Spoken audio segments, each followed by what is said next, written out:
Trump is now ready to choke any semblance of decency and respect in his war against undocumented Americans. The Biden administration had given guidance to ICE that they were not to do migrant arrests at churches, at schools, and at hospitals.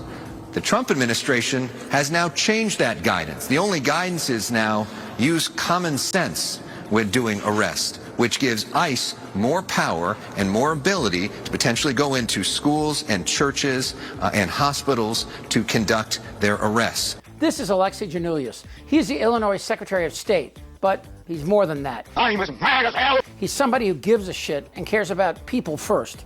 Over the next few days, there will be a lot of reflection over what today's election means for the future of our country, our planet, and our democracy. And we certainly have a lot of work to do in order to heal this nation. That is why my focus has always been and will be on restoring public trust. Trust, which is not that big of a word, but loaded with more meaning than any other in public service. The people of Illinois and across this nation trust us with a lot. Your tax dollars, your laws, your protections, your family's lives. And the people of Illinois have now entrusted me with the office that touches so many parts of your daily lives. And I promise you that I will earn that trust. And now, Giannoulias is standing up to Trump while protecting the Illinois residents from this dotardly thug. He's behind legislation allowing non-citizen residents, including undocumented immigrants, to obtain a standard driver's license or a state ID. That's a great idea. It's a law that ensures all drivers will pass a test and do so safely. That's huge. And as everyone but the idiots in MAGA world understand, undocumented workers are more than essential to our economy. They are its backbone. Were Trump to deport 12 million undocumented immigrants, which would be 3,000 a day for about 30 years, not including court cases and the issues surrounding probable cause. If these workers are deported, our economy will collapse. Add Trump's idiotic tariffs, and what do you get? Tariffs. To me, I think it's the most beautiful word in the dictionary. More beautiful than love. It will make our country extremely wealthy again. By the way, what happens what does happen when you put tariffs on goods and you stop immigration and force migrants to leave in terms of wages? Unless you're Hamilton, I'm kind of against it. Isn't that going to be inflationary? Of course. Of course. Is it a one-time, though, and then smooth you sort of I don't know. I mean, when you see tariffs like that, obviously you think about 1929. But at the heart of this is a question. What kind of people are we? What would solve the whole thing in the border if they would just start shooting? Only shoot a couple, and they would go home. You think deterrence would work? If they would shoot. Emma Lazarus's words etched on the Statue of Liberty, "Give me your tired, your poor," are also part of the American ethos?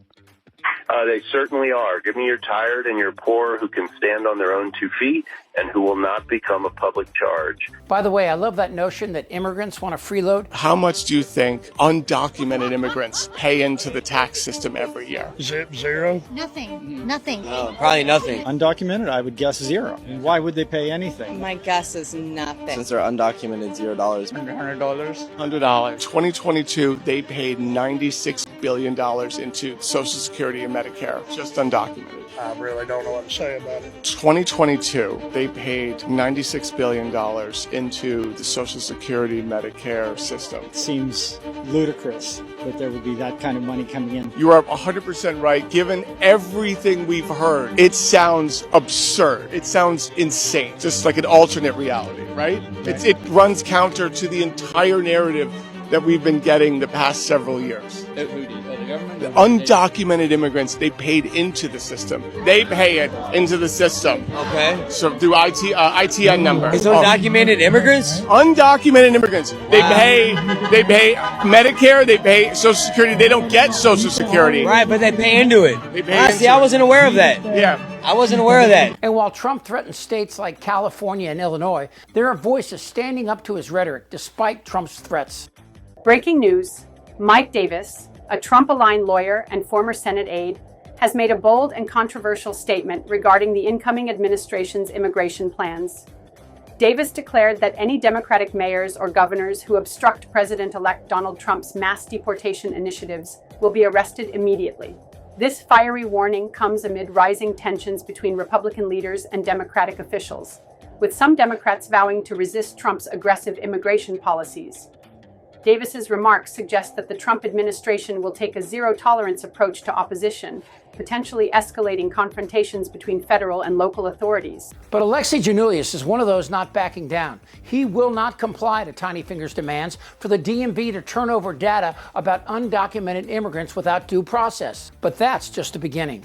When Trump stacked SCOTUS and they overturned Roe, it meant that red and blue state leaders had to lead against this groundswell of right-wing theocratic bullshit from all corners. What we've done with Roe v. Wade, we did something that everyone said couldn't be done. States like Louisiana and Texas threatened to chase women across state lines who were either seeking abortions or assisting women to get safe, sound gynecological advice. So many came to Illinois. 6 months after the Supreme Court eliminated the constitutional right to abortion, the number of patients traveling from other states to Planned Parenthood of Illinois health centers reaching a historic high. Out-of-state residents accounting for 30% of patients, up from 6%, most coming from Indiana and Wisconsin, according to Planned Parenthood of Illinois. Abortion regulations, restrictions, and bans don't decrease the need for abortions. All they do is increase the barriers for patients. But there was still the possibility that law enforcement could track them to the state and even arrest or detain them. So Giannoulias created a safe haven for women in the state who were seeking an abortion by putting legislation onto his shoulders and making it law. These laws will limit law enforcement's ability to track license plates to track women driving into the state for the procedure. But can you believe we're even having this conversation? This next order relates to the definition of birthright citizenship under the 14th Amendment of the United States. Yeah, that's a good one. Birthright. That's a big one. Donald Trump signed an executive order to end birthright citizenship and remove the Spanish version of the White House website. Only in America are we proud of our stupidity. These immigrants speak at least 2 languages where most Americans struggle with 1. And to add a cherry to the top of this fustercluck, the Attorney General who Trump bought and paid for doesn't have a clue. Now, you've testified repeatedly to this committee that you will uphold the laws of this country and defend the Constitution of the United States. Do you believe birthright citizenship is the law of the land, and will you defend it regardless of a child born in the United States, regardless of their parents' immigration status? Senator, I will study birthright citizenship.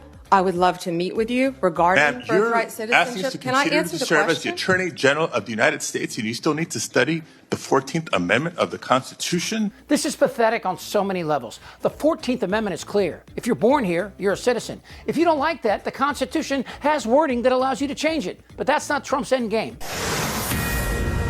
And on now to a Fox News alert. The hearing for Trump's executive order ending birthright citizenship is now over in Seattle. Judge Cooner slamming Trump's birthright citizenship executive order as a, quote, blatantly unconstitutional order. That was likely the plan all along, to get this before a 6-3 Supreme Court. There's a message here, and it's really clear. This isn't their Republican Party anymore. Cocaine Donnie is right. We are now a country with a Supreme Court justice who was part of a coup against our government. They gave Trump immunity to do, well, this. If the president decides that his rival is a corrupt person and he orders the military or orders someone to assassinate him, is that within his official acts that for which he can get immunity? It would depend on the hypothetical, but we can see that could well be an official act. It could, and why? And now we find ourselves asking, how did this happen? But